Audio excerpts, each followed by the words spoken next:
Olá, seja muito bem-vindo, seja muito bem-vinda. Meu nome é Maurício Darzé e eu costumo estar aqui falando sobre medicina germânica, terapia, reintegração somatobiológica e outros assuntos relacionados a essas filosofias, a essas terapias.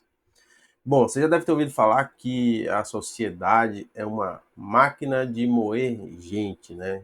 Eu costumo dizer também que a sociedade não é só uma máquina de moer gente, mas é uma máquina de fabricar narcisistas, né? Muito do que a gente vive, né, hoje está associado com a nossa capacidade, com a nossa percepção da nossa capacidade, né?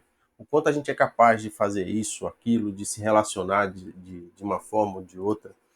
E tudo é relacional, né?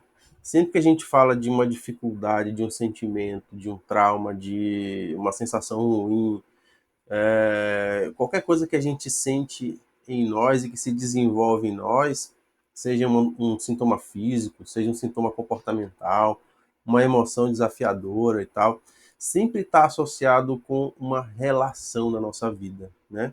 Nunca está associado com nada, porque se você viver sozinho, você dá conta, né? Você não tem que provar nada para ninguém. Aliás, você não tem a percepção de ter que provar nada para ninguém. Você não tem que ser de nenhuma forma, né? Que tenha que ser aprovado por alguém. Lógico que isso é a sua percepção. Então, está sempre associado a alguém. E cada pessoa com que você se relaciona, cada pessoa com que você convive na sua vida, se você encontrar a tua mãe agora, vão despertar sensações, vão despertar sentimentos em você que vão fazer você reagir e pensar de determinada maneira. Se você encontra seu pai, é a mesma coisa. Se você encontra um amigo de infância, é a mesma coisa. Então vai despertar em você tudo que está relacionado àquilo, né? Àquela pessoa.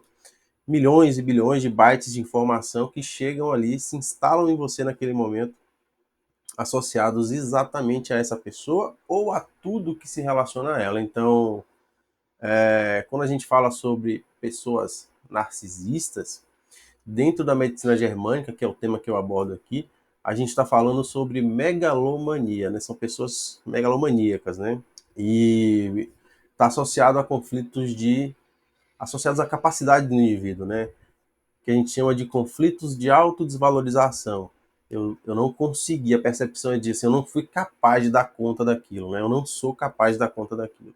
E é claro que tem muitas outras nuances que vão se associando a esse termo, né? Eu não fui capaz de mudar aquilo, eu não fui capaz de sair de tal lugar, de tal emprego, eu não fui capaz de mudar tal situação, eu não fui capaz de lidar com aquela pessoa. Quando a gente fala de autodesvalorização, a gente está falando de capacidade. Quando a gente está falando de capacidade, a gente está falando de tecidos de sustentação na medicina germânica, né?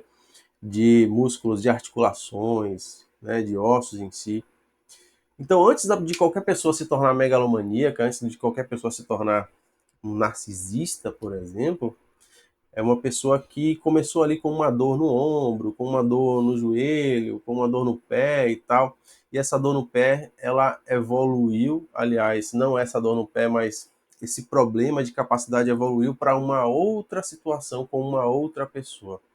Então, sempre que eu tenho um conflito de autodesvalorização que se relaciona com um grupo de indivíduos que a gente coloca como mãe ou filho, ou seja, minha mãe ou meu filho, e eu tenho um outro conflito de autodesvalorização que se relaciona com um outro grupo de indivíduos que a gente chama de parceiros, né? Então eu tenho esses dois grupos ativos.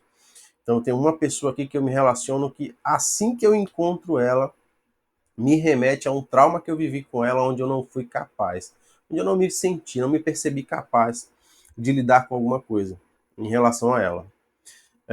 E aí, então, eu encontro uma outra pessoa aqui, que pode ser a minha mãe ou o meu filho, ou a minha filha, no seu caso, né, se você tem filho ou não, aonde eu não fui capaz, onde eu me percebi incapaz de lidar com aquilo. Então, quando isso está ativo, essas duas coisas estão ativas em você, existe um mecanismo natural que te coloca numa espécie de catapulta você para se sentir melhor, né, para se sentir mais capaz, você tendo isso em você, para se sentir maior do que você é. Ou seja, o que eu estou dizendo é, quando eu estou numa dupla desvalorização, né, existem dois grupos ou duas pessoas aqui, quando eu estou numa dupla desvalorização, é mais eficiente no sentido de sobrevivência, eu me colocar numa posição de hipervalorização do que eu ficar nessa posição aqui de duplamente desvalorizado. Eu não conseguiria andar na minha vida, né?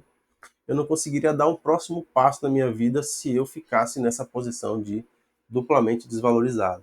O problema é que quando eu estou também numa posição de hipervalorização, quando eu me coloco nessa posição, aliás, inconscientemente, eu sou impulsionado para esse lugar de megalomania e de narcisismo, então eu às vezes me torno uma pessoa muito difícil de lidar, né? Eu imagino que vocês conheçam, né, alguém que é narcisista e que é muito difícil de lidar com essa pessoa, porque é a pessoa que é melhor do que todo mundo. Às vezes você mesmo é um narcisista, é a pessoa que começa a se sentir, começa a se descrever melhor do que todo mundo, começa a ter uma necessidade de se vender como melhor do que as outras pessoas, do que, sei lá, alguém te conta uma coisa, uma vitória, e você imediatamente vem um desejo de dizer, não, isso não foi nada, né? Eu consegui muito mais do que isso, eu consegui essa vitória aqui. Então, é difícil lidar com essas pessoas, é difícil conviver com essas pessoas. É uma coisa que coloca ela numa posição de resolução, mas caso isso seja muito intenso, se torna realmente um recurso que qualquer outra pessoa que lide com ela tem dificuldade de estar na convivência, né, desse indivíduo em si. Então o narcisista, ele tem uma tendência também a querer ajudar todo mundo. A gente tem vários tipos de narcisista, né, de megalomaníaco. Eu vou dar alguns exemplos aqui em relação a articulações, tá? Então, no meu ombro, existe uma informação, existe uma temática associado ao eu me sentir culpado, por exemplo, né? Na verdade, assim, é uma autodesvalorização com percepção de falta de apoio, né?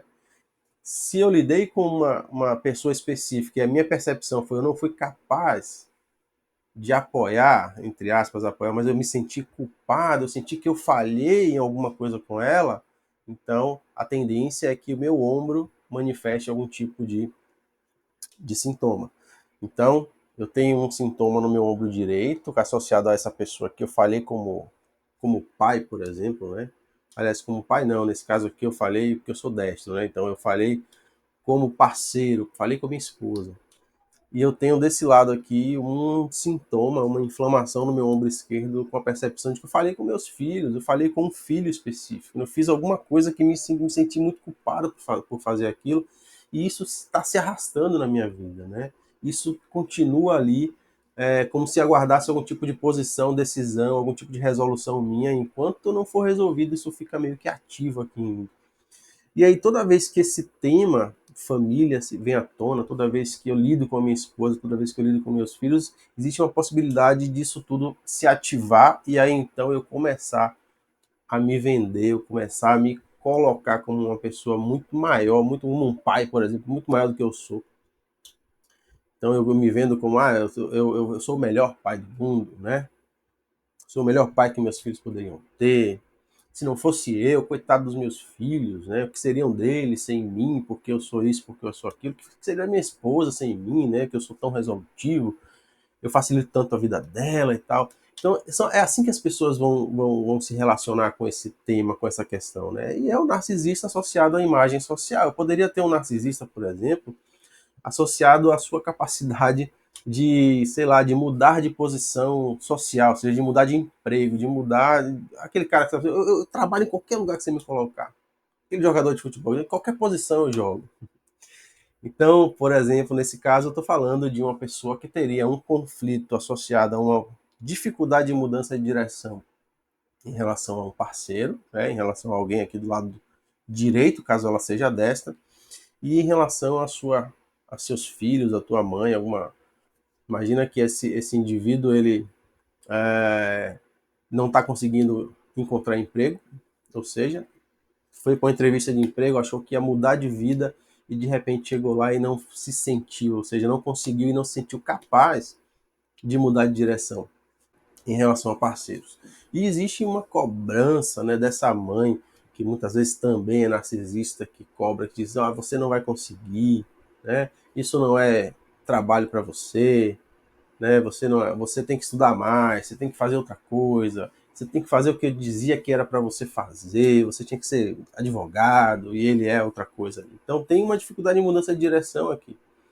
Então quando isso te ativa, então você vai conversar com essa pessoa e ela volta dessa entrevista de emprego e praticamente dizendo, não fui porque eu não quis, né? Eu posso ir para qualquer emprego que eu quiser, né? Eu sou qualificado e tal. Então ela começa a se vender dessa forma. Tem aquelas pessoas que têm a, a megalomania, o narcisismo é associado à questão sexual. Por exemplo, se ele tem um conflito associado à lombar aqui, região baixa de lombar, pelve ali, com dois conflitos ali de autodesvalorização sexual. E aí então você vai conversar com essa pessoa sobre qualquer assunto, o tema sexual entra no jogo. Você está falando sobre trabalho, ela está falando sobre sexo. Você está falando sobre desenho animado, ela entra com o tema sexo e, lógico, entra dizendo que como ela é a melhor pessoa do mundo sobre esse assunto, né? Então é assim, é por isso que é tão difícil lidar com um narcisista e principalmente porque o narcisista, o megalomaníaco, ele tem uma característica que para quem não conhece, para quem vem de fora e não conhece essa pessoa, que essa pessoa que está vendo pela primeira vez e não conhece, ela vai achar maravilhoso, né? Qualquer pessoa que não conheça. E aí, por exemplo, se você reclama da tua relação que essa pessoa tem com você, a outra pessoa praticamente lhe julga, né? Te coloca num lugar de julgamento. Como assim? Uma pessoa maravilhosa dessa. Por que eu estou dizendo isso? Porque é uma pessoa que vai querer ajudar todo mundo, que vai querer se colocar à disposição de todo mundo, vai enfrentar, inclusive, as leis da ajuda, né? O que é a lei da ajuda? Eu só posso ajudar uma pessoa se a pessoa me pedir ajuda. Se eu ajudo, se eu enfrento, né? Se eu forço a barra tentando ajudar uma pessoa que não me pediu ajuda, eu estou me colocando acima dela, estou praticamente sendo arrogante nesse sentido. Então, vai ser uma pessoa que vai. Você não pediu ajuda e ela vai ficar querendo te ajudar, querendo fazer alguma coisa por você. E isso é extremamente ruim, né? Extremamente chato, mesmo que você não tenha pedido. E aí você pode ficar numa situação ruim e tal. E o que está por trás disso? Bom, então essa pessoa ela quer ajudar todo mundo, ela é a Madre Teresa e tal, quer ajudar todo mundo. E também não é bem assim. O que ela está querendo não é ajudar você, por exemplo. O que ela está querendo é ser reconhecida por ajudar todo mundo. Ela está querendo inflar, ela tá querendo inflar o ego dela, né? A partir do momento que o ego dela já foi inflado, se ela falar, por exemplo, para outras pessoas como ela te ajudou, mesmo sem ter te ajudado, para ela já tá bom. Então você já perdeu a ajuda aí. E aí, por um lado, eu tô falando dessa pessoa até de um ponto de vista assim meio rancoroso, né? Meio tipo assim, poxa, que chato isso e tal. Mas se a gente se colocar no lugar dessa pessoa, se a gente olhar para isso com um olhar mais empático, mais atencioso e mais curioso, né? O que está acontecendo? O que faz essa pessoa reagir dessa forma? Por que ela é assim? A gente vai entender que ali tem uma pessoa com um sofrimento muito grande, né? Com uma desvalorização, com uma tristeza muito grande, com uma sensação de incapacidade muito grande. E é praticamente uma fuga inconsciente, né? É muito difícil se sentir assim, né? É muito difícil se sentir incapaz, é muito difícil se sentir inseguro sobre essas coisas. E é muito mais fácil, né? Lidar com o sentimento de, bom, eu sou. Mesmo que você tenha total convicção de que você não é, mas naquele momento o impulso inconsciente é tão forte que abafa aquela sensação de incapacidade. Então, não é consciente, né? É claro que se a pessoa vive a vida dela inteira lidando com isso dessa forma, sem buscar nenhum tipo de ajuda, sem reconhecer, porque há um momento que ela senta e diz, bom, eu não sou isso tudo, né? E se ela não faz nada para entender o que está acontecendo, aí ela começa a meio que ficar meio que culpada mesmo, vai ficar meio responsabilizada por ser assim, né? E principalmente porque geralmente as pessoas falam, geralmente as pessoas comentam, então são pessoas que precisam buscar ajuda. Parece que não, né? Parece que é a pessoa mais bem resolvida do mundo, do mundo, mas são pessoas que precisam de ajuda, são pessoas que precisam buscar algum tipo de ajuda. E, por exemplo, se você conhece alguém assim, dar um jeito, né, de dar um toque nessa pessoa, de indicar um bom terapeuta para que ela possa olhar para isso nela, para essas partes nela que são tão desvalorizadas, que estão se sentindo tão incapazes, né? E geralmente em relação ao filho, em relação à mãe, ou em relação ao parceiro, em relação a alguma coisa de trabalho aí. E a gente pensa assim, bom, eu vou tirar ela desse lugar, né, de autossuficiência, vou tirar ela desse lugar de autoestima tão elevada. Então, será que eu vou ajudar? É claro que você vai ajudar, porque nesse caso não é uma autoestima elevada. Deixou de ser saudável. É uma ilusão de uma autoestima elevada, é uma ilusão de uma percepção de eu sou boa e tal. Então, sim, vale a pena assim, ajudar essa pessoa nesse sentido, ok? Então eu espero que você tenha gostado desse conteúdo. Se inscreve aqui no canal, compartilha aí com pessoas, até com pessoas que talvez tenham um pouco disso aqui, não é problema nenhum. Eu digo até, inclusive, que todo mundo tem um pouco disso aqui, porque não é incomum que a gente se sinta desvalorizado, que a gente se sinta incapaz com uma frequência grande diante da sociedade que a gente tem. Repetindo até a frase que eu iniciei esse vídeo, a sociedade é uma máquina de fabricar narcisistas, é uma máquina de fabricar megalomaníacos, e a gente precisa ter mais empatia por essas pessoas, entendendo. Agora, tenha empatia, tenha curiosidade, né? E ajude, né? Se for o caso. Não precisa ajudar sendo terapeuta dela, às vezes se você nem é terapeuta, mas ajudar muitas vezes indicando que essa pessoa precisa de ajuda, ela precisa procurar ajuda, ok? Forte abraço.